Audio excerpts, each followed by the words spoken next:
So we are, well, I am at Flaked Out Thursday For the Friday vlog. for the Friday vlog because we're shooting it on Thursday, aren't we? It is Thursday today. Is it? That's why I'm flaked out. Because the kids are back in school and are now having to get. Last week the kids have been back at school for a while, I guess, haven't they? Is this the third week?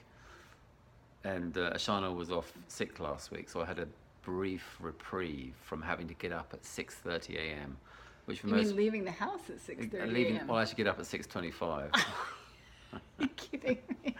and get into the car in a bit of a stupor. And then, so it's just been an adjustment for me to get up at that hour, that ungodly hour. And I think on top of that, I think I've upped the ante on the exercise front this week. I've been working out, I've been hiking with you in the mornings, and I feel knackered.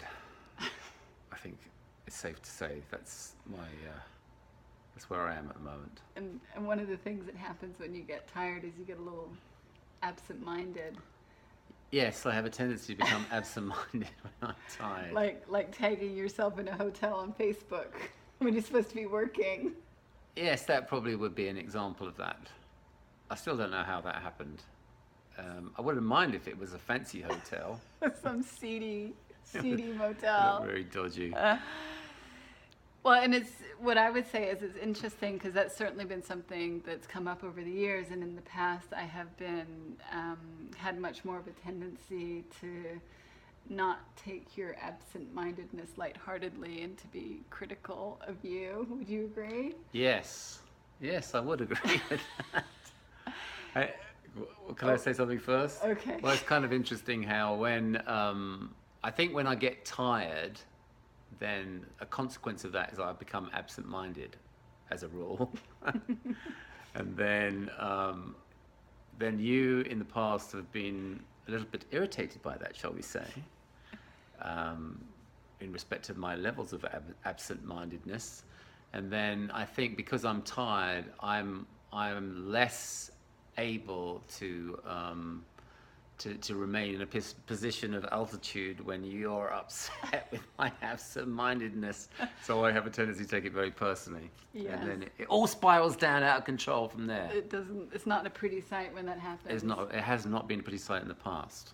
But what I've noticed, what's helped me to sort of not get as uptight as I would, is that I see how I was making meaning out of your absent-mindedness. Like even silly things like leaving all the cupboard doors open. Like I would make meaning out of it. Like it doesn't mean anything. You just left the cupboard doors open. Today the cupboard doors are open. Tomorrow we'll be on the streets begging for food. Oh, our teenage daughter's coming down the stairs. Those are our sound effects. My teenage And daughter also is my friend is right outside. in the middle of, it's just completely photo-bombed our vlog, which was going so well, I think. I told you, my friend's coming. And now has been, I don't know, are we carrying on No, or are we I- considering it destroyed? Or will Akasha sue us because we're putting her on Facebook? She's a child. She can't sue us. Very Say good. hello. Say hello. My friends are gonna say hello too. Okay, well, Go they let can them walk in. through. This is weird. This is life in the Ross household. This is life in the... Come on in. Hi, how you doing? We're just recording a vlog. You might want to run upstairs if you don't want to be in We're it. trying to record a vlog. I don't know who's more embarrassed, Akasha or me. Anyway, moving swiftly on. Hi. See you. Where were we? Where were you? What I was saying is that what has helped me I was realizing that I was making meaning out of things, like you leaving the cupboard doors open, or Oh, yes. or you never putting things back in the same place so I can't find Yes. them. Today, the cupboard doors are open, and tomorrow we're out in the streets begging for food. Yes, I would make that, Yes. kind of, that kind of meaning. Yes. But there was one pinnacle of you being absent-minded. Do you know what I'm talking about? There was Probably. Can I share it? It's just like favorite dining out piece. Can I share it? Yes. So Angus was tired. We're coming back from Hawaii. The family's coming back. And we're at the airport and we're going through security, so you have to, put all your belongings in the tray and put them through the X-ray machine. So I'm going first and putting my things through, and I turned around to say something to Angus, and I look at him, and he's putting his things in the tray, taking his belt off, put it in the tray, and all of a sudden he starts taking his trousers down, and I just pretended I didn't know you. I just kept going through security. I knew something was wrong when the woman behind me started laughing. I don't know what she was laughing at, but she was laughing. I think I would be laughing. How far down did they go? I didn't watch. I think they were just shy of my knees. But I had never been so tired. In my defense, I have never been so tired. We'd been on a massive hike and we practically drowned in the Hawaiian waters on the day before. That's a little bit of hyperbole. Okay, well, we could have drowned. It was possible. In my mind, we could have drowned. Yeah. So that took its toll. Yeah. So I was very tired. Yeah. And so it seemed like I was going to bed or something when we were at the airport. Or maybe that's what I wanted. I just wanted to, this is what I do when I'm about to go to bed. I take all the stuff out of my pockets, and probably the first thing to do is pull my trousers down. Well, luckily, I actually didn't make anything of it. No, I found it quite amusing. Other than the fact that you told like 300 people since that point. How could I not? And now many more. Oh, well. So where are we going now with this? We're going to say, have a great weekend, everybody. Really? Okay.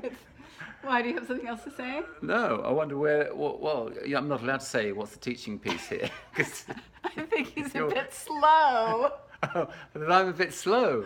Was that the teaching piece? That everybody in Facebook land now knows that your husband's slow and absent-minded.